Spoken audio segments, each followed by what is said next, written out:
சிறுவர்களே வணக்கம். இன்னைக்கு நாம ஒரு அழகான கதைய கேட்க போறோம்.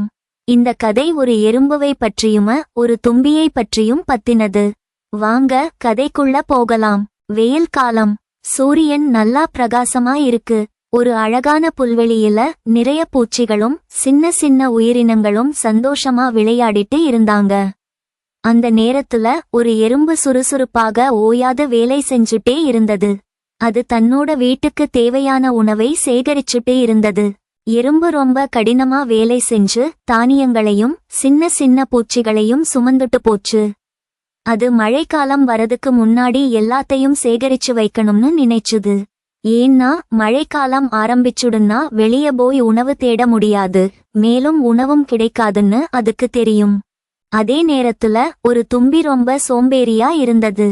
அது பாட்டு பாடிட்டு பூக்கள் மேல பறந்துட்டு ரொம்ப ஜாலியா இருந்தது. எறும்பு வேலை செய்யறத பார்த்துட்டு அது எறும்பை கிண்டல் பண்ணுச்சு.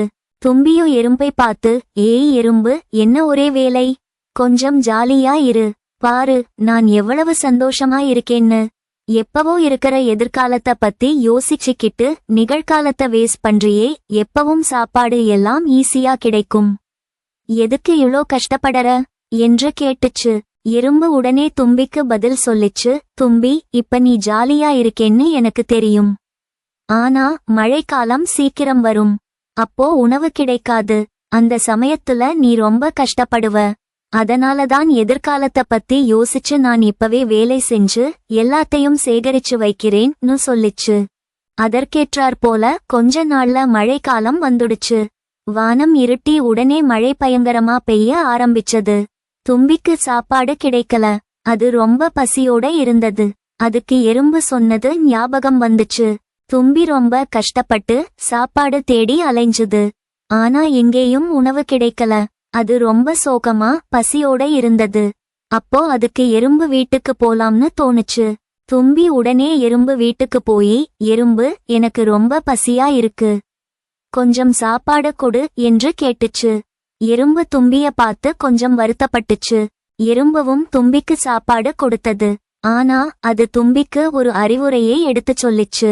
தும்பி, நீ சோம்பேறியா இருந்தா இப்படித்தான் கஷ்டப்படணும்.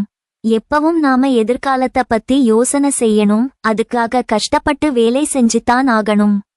அளவுக்கு அதிகமா பேராசைப்படாம தேவையானதை சேமிச்சு வெச்சுக்கணும் என்று சொல்லிச்சு. தும்பி தன்னோட தப்ப உணர்ந்துகிட்டு எறும்புக்கு நன்றி சொல்லிச்சு. அதுக்கு அப்புறமா அது சோம்பேறித்தனம் இல்லாம நல்லா வேலை செய்ய ஆரம்பிச்சுது. குழந்தைகளா, இந்த கதையில இருந்து நாம என்ன கத்துக்கிட்டோம்? எதிர்காலத்தை பத்தி நாம எப்பவும் யோசனை செய்ய வேண்டும். அளவுக்கு அதிகமா பேராசைப்படாம புத்திசாலித்தனத்தோட வேலை செஞ்சா நாம எப்பவுமே சந்தோஷமா இருக்கலாம். இந்த கதை உங்களுக்கு பிடிச்சிருக்கும்னு நினைக்கிறேன். நாம எப்பவும் புத்திசாலித்தனத்தோடவும் மத்தவங்களுக்கு உதவி செஞ்சும் வாழணும். அப்போதான் வாழ்க்கை நல்லா இருக்கும். நன்றி.